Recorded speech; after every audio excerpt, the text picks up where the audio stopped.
एक बार एक फ्लाइट पे एक आदमी बैठा था, उसके बगल में एक बच्ची बैठी थी और वो बच्ची हैरी पॉटर पढ़ रही थी किताब। और हैरी पॉटर पढ़ते पढ़ते यूं देखती, हंसती, स्माइल करती, पढ़ती। सब अपना अपना काम कर रहे थे और फिर वो एयर होस्टेस ने अनाउंसमेंट की कि सबको पता लगा कि प्लेन बहुत ज्यादा हिल रहा है। एयर होस्टेस ने कहा कि अभी हम कॉफी चाय नहीं सर्व कर सकते क्योंकि प्लेन बहुत ज्यादा हिल रहा है, थोड़ा टर्बुलेंस कम हो जाने पर हम आपको बेवरेजेस सर्व करेंगे। सबको पता लगा कि ये केवल टर्बुलेंस नहीं, कुछ तो गड़बड़ है हवाई जहाज में। इतनी जोर से हिल रहा है, नीचे गिर रहा है जोर जोर से आसमान में। डर गए सब, चीख रहे थे, चिल्ला रहे थे, रो रहे थे।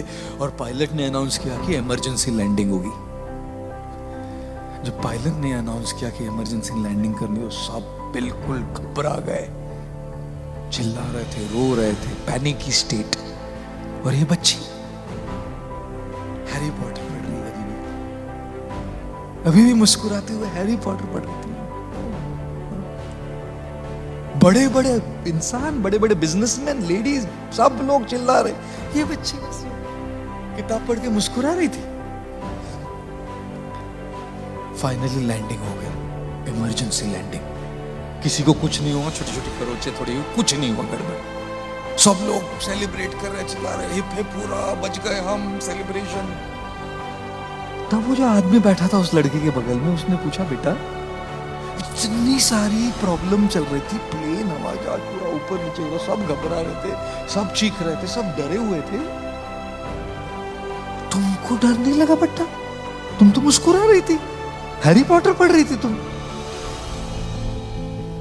लड़के ने कहा, नहीं नहीं अंकल, मुझे बिल्कुल डर नहीं लगा, बिल्कुल घबराहट नहीं हुई। बोले कैसे? तो बच्ची ने कहा, क्योंकि इस हवाई जहाज, इस फ्लाइट के पायलट मेरे पापा है।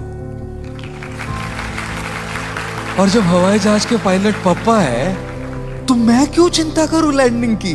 बाकी सबकी बात तो दूर, मेरे पापा को सबसे इंपॉर्टेंट चीज ये लगे किसी भी हालत में मेरी बेटी को सही तरीके से लैंडिंग कर। जब पापा उधर है तो मैं क्यों चिंता करूं? चिंतन क्या है कि पापा प्लेन चला रहे ना, जब पापा प्लेन चला रहे ये चिंतन है, तब फिर बच्चे को चिंता करने की क्या जरूरत है ना? और इसीलिए जीवन में चाहे कितनी मुसीबतें, कितनी कठिनाइयां, कितनी ही प्रॉब्लम्स, कितनी दुविधाएं आती रहे, जब आपको ये पता लगे कि ईश्वर आपके साथ है हमेशा, इस चिंतन से चिंता धीरे धीरे घटती है।